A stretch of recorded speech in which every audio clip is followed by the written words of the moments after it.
When this 911 burst onto the scene in 2015, it was by far the most extreme road-going Porsche of modern times. The GT3RS came following rumours, patent leaks, the toy model makers spilling the aero secrets, and then finally making its debut at the Geneva Motor Show. I remember the hype. Car collectors and celebrity petrol heads were fighting for limited build slots, residuals were soaring, mere mortal customers were shown the door, and the legend of the GT3RS was established. Few were made, few were seen on the road, and my only chances of looking at one would have been behind a glass window or displayed on some collector's pedestal. How my fortunes have changed, because guys, I really do have the key for the day.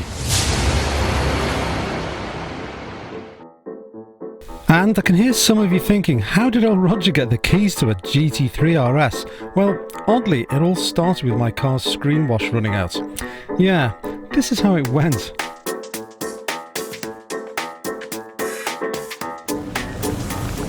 My car's run out of washer fluid. Could you possibly fill that up for me? Yeah. I'm in a bit of a hurry. Can I leave it with you? Yeah, no problem. Not a problem. And could I have a courtesy car? Okay. Yeah.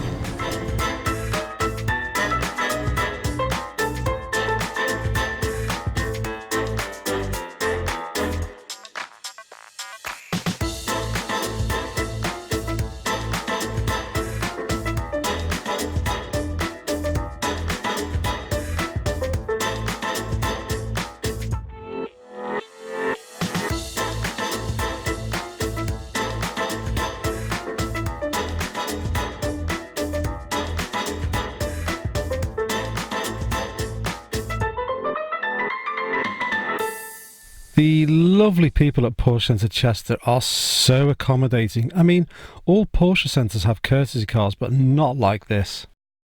So what makes this GT3RS special? Well, it's not so much its race car looks or its massive amount of power.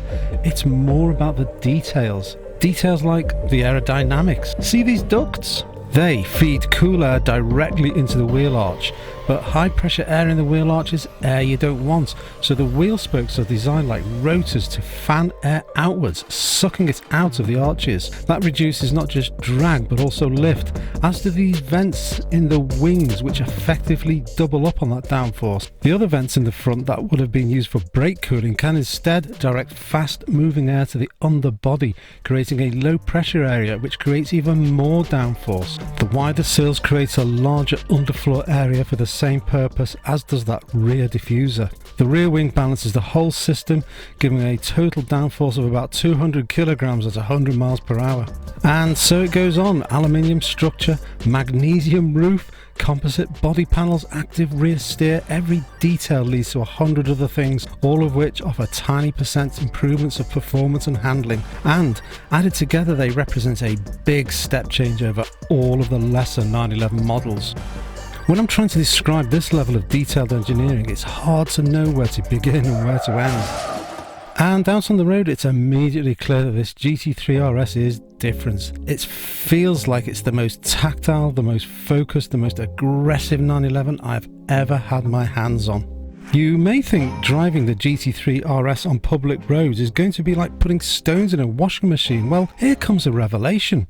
Given the extreme suspension setup, that race car derived 4-litre 500 brake horsepower motor, the high aerodynamic downforce, and the removal of almost 150 kilograms of weight, I'm incredulous to find that pootling around these roads is actually okay. The weight-saving thin glass and deleted sound deadening makes the cabin loud, gravel rattles in the wheel arches as you pull away, and the massive tyres get noisy, especially on the way to A, but it's actually okay. We can't expect it to feel anything like a Panamera. I mean, looking like it does and coming with race-derived bucket seats, that would be disappointing, but the way this Porsche is so thoroughly engineered and solidly screwed together, you can go about your business in the RS just about anywhere you choose. Banana milkshake, please. Thank you. Bye. So that was just my service advisor calling me and saying my screen washer is now filled, and he said something about urgent and his job, and so I think we'll need to get a move on with our road test. I imagine on the right road and in the right conditions this 911 will be unbeatable, and even today in our average British summer's weather this car remains remarkably secure.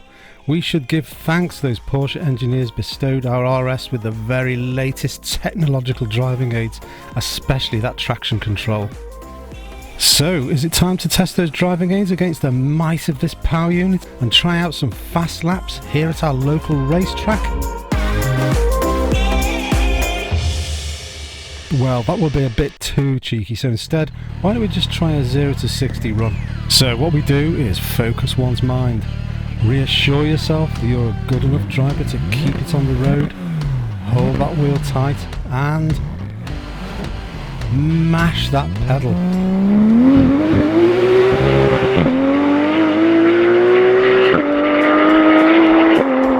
Those massive rear tyres lose grip momentarily, the rear end switches to the side, the forest air is filled with the sound of a raging race engine, and you feel alive.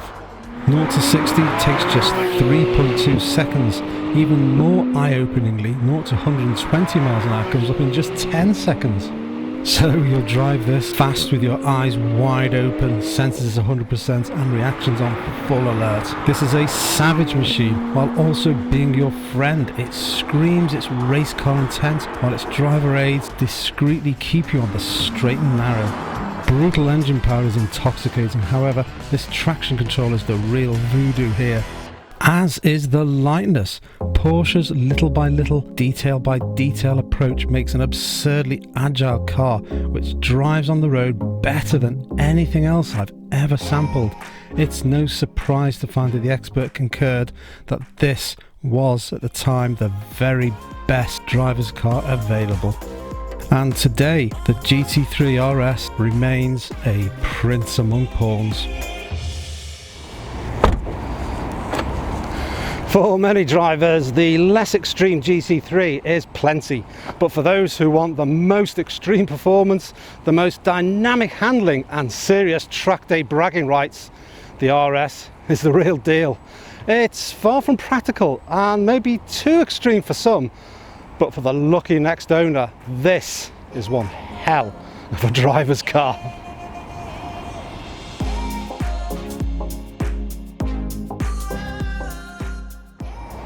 So thanks very much for looking in again. If you've liked this video, please think about giving it the thumbs up.